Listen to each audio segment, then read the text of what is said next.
क्या आप जानते हैं नासा भी मानता है कि एक सुप्रीम पावर है जो सब कुछ कंट्रोल करता है।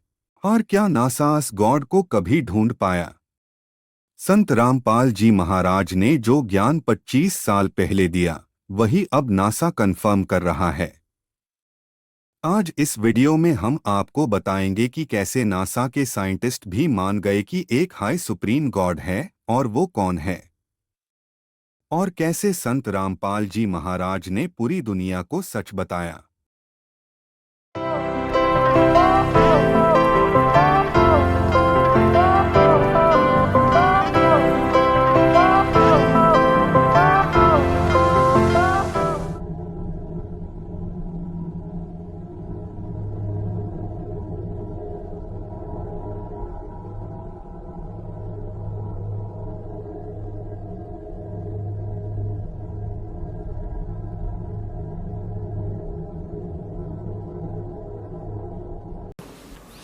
तेरहवें श्लोक में क्या कहा है? 7वें अध्याय का 13वां श्लोक। गुणों के कार्य रूप सात्विक, राजस और तामस, इन तीनों प्रकार के भाव से ये सारा संसार, प्राणी समुदाय मोहित हो रहा है। इन तीनों गुणों से परे, रजगुण ब्रह्मा, सतगुण विष्णु, तमगुण शिव जी से परे मुझ अविनाशी को नहीं जानता।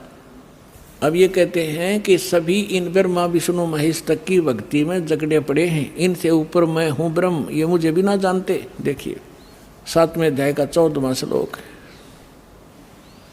क्योंकि यह अलौकिक अर्थात अति अद्भुत त्रिगुणमयी मेरी माया, रजगुण ब्रह्मा, सतगुण विष्णु, तमगुण शिव जी, बड़ी दुस्तर है, खतरनाक है। और जो पुरुष मुझको निरंतर भजते हैं, यानी ब्रह्म की साधना करते हैं ओम नाम का, वे इस माया का उल्लंघन कर जाते हैं। वो ब्रह्मा विष्णु महेश को ओवरलैप कर जाते हैं, जंप कर जाते हैं। इनसे अधिक राहत मिलती है उससे। आगे देखो 15वें में क्या कहा है? ओए होए, माया के द्वारा जिनका ज्ञान हरा जा चुका है, रजगुण ब्रह्मा, सतगुण विष्णु, तमगुण शिव जी तक की जो बुद्धि, जिनकी बुद्धि वहीं तक सेट है, इनसे आगे कोई सुनना भी नहीं चाहते, वो आसुर स्वभाव यानी राक्षस स्वभाव को धारण किए हुए मनुष्यों में नीच, नराधमा, मनुष्यों में नीच, दूषित कर्म करने वाले मूर्ख लोग मुझको नहीं भजते। अब दास आपको सुनाएगा थोड़ा सा मौखिक कथा। अब इसमें ये क्यों कहा है कि तीनों गुणों के पुजारियों को राक्षस कहा और मेरी भक्ति यानी ब्रह्म साधना भी नहीं करते, ये ब्रह्मा विष्णु महेश तक सीमित है, अन्य देवी देवताओं तक सीमित है, इनको राक्षस स्वभाव को धारण किए मनुष्यों में नीच दूषित कर्म करने वाला क्यों कहा? रजगुण ब्रह्मा जी की साधना की थी, भक्ति की थी, हिरण्यकशिपु ने अंडरस्टूड है, राक्षस कहलाया, अपने बेटे का दुश्मन बन गया और कुत्ते वाली मौत मारा गया। तमगुण शिव की भक्ति की थी रावण ने, और आपको पता उसकी कैसी गति हुई, राक्षस कहलाया। और एक भस्मागिरी नाम का शिव का पुजारी था, और उसने भगवान शिव के कैलाश पर्वत पे उनके गेट के सामने 12 वर्ष तक भक्ति करी, ऊपर न पैर नीचे न सिर, सिरासन पर। एक दिन पार्वती ने प्रार्थना की, आप तो महादेव हैं, समर्थ हैं, आपका पुजारी क्या मांगता है, दे दे इस बालक को। भगवान शिव ने कहा कि मांग। भस्मागिरी क्या मांगता है? भस्मागिरी ने कहा ऐसे नहीं, आप वचनबद्ध हो तब मांगू। भगवान शिव ने कहा कोई मांग ले, हो गया वचनबद्ध। तो उस भस्मागिरी ने कहा कि आप मुझे अपना भस्म कंडा दे दो। भगवान शिव के पास एक ऐसा कड़ा था जो हाथ में पैर के रखा करते, वो ऐसी सिद्धि युक्त कर रखा था कि जिसके सिर पर न्यू कर दे भस्म, वो मर जाता था, भस्म हो जाता था। और इस बात का ज्ञान था भस्मागिरी को। ये गिरी, पुरी, नागा, कनपाड़े नाथ, ये सारे के सारे 10 नामी ये शिव के पुजारी हैं, सन्यासी। तो भगवान शिव ने सोचा ले जंगल में रहता है, अपने बचाव के लिए राक्षसों से लेता होगा, निकाल कर दे दिया भोलेनाथ ने। अब जो ही भस्मागिरी के हाथ में भस्म कड़ा आ गया, उसी समय आंख बदल गया और हंसा न उठा का मार के ले होले शंकर होशियार, तुझे मारूंगा, तुझे भस्म करूंगा और पार्वती को अपनी पत्नी बनाऊंगा। मैं इसी उद्देश्य से साधना कर रहा था। अपने आत्माओं शंकर जी को मृत्युंजय, कालज्ञ, अविनाशी, सर्वेश्वर, सबका मालिक, अंतर्यामी, पता नहीं क्या क्या संज्ञा दिया करते। सूक्ष्म वेद में कहा है कि यदि ये इस अंतर्यामी थे, क्या उस दुष्ट के मन की नहीं जान सकते थे? क्या बकवाद लेकर साधना कर रहा है? अविनाशी होते तो क्यों भाग लिए उसके आगे? आगे आगे भगवान और पीछे पीछे पुजारी, दोनों जहाँ 100 की स्पीड पे। अब परमात्मा ने इनकी रक्षा करते हैं मालिक आकर, जब ये हृदय से पुकारते हैं, आपत्ति में होते हैं, ये भी उसी के बच्चे।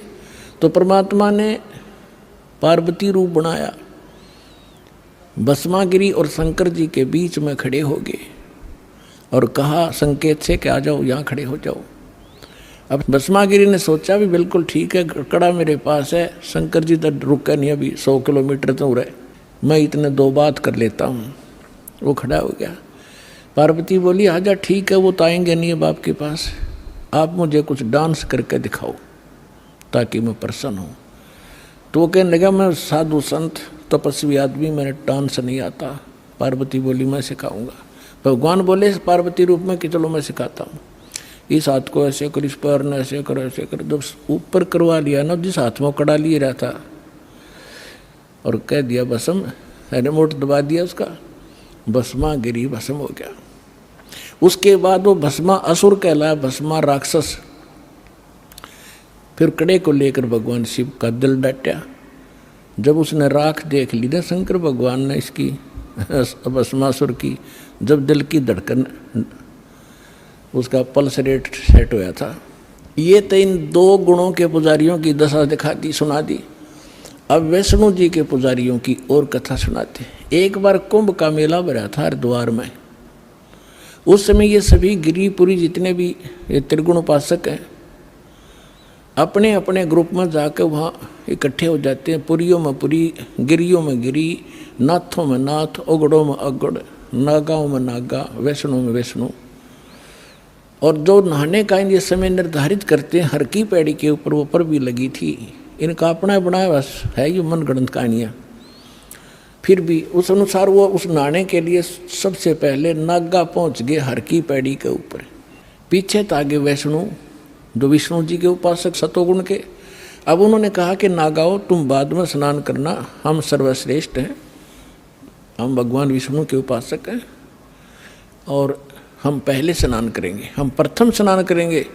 नागाओं ने कहा कि नहीं, हम सर्वश्रेष्ठ हैं, हम त्यागी और बैरागी हैं, हम वस्त्र तक नहीं रखते, हम सर्वश्रेष्ठ हैं, हम सबसे पहले स्नान करेंगे। वैष्णो साधुओं ने कहा कि तुम पशु की तरह नंगे फिरते हो, टट्टी के हाथ भी ना धोते, शर्ट फरडो राख लपेट रखी, तुम कहे कि शुद्ध हो, उत्तम हो, बाहर निकलो, हम प्रथम नहाएंगे। अब इतनी अकल थी इन लोगों में। गंगा का पानी मैला हुआ था, 2 मिनट पाछे नहा लेते, वो नहा लें जबकि बिजली गिरी थी वह, पर भी खत्म हुआ थी 2 मिनट में। पर वो नहाना नूना भी भूल गए।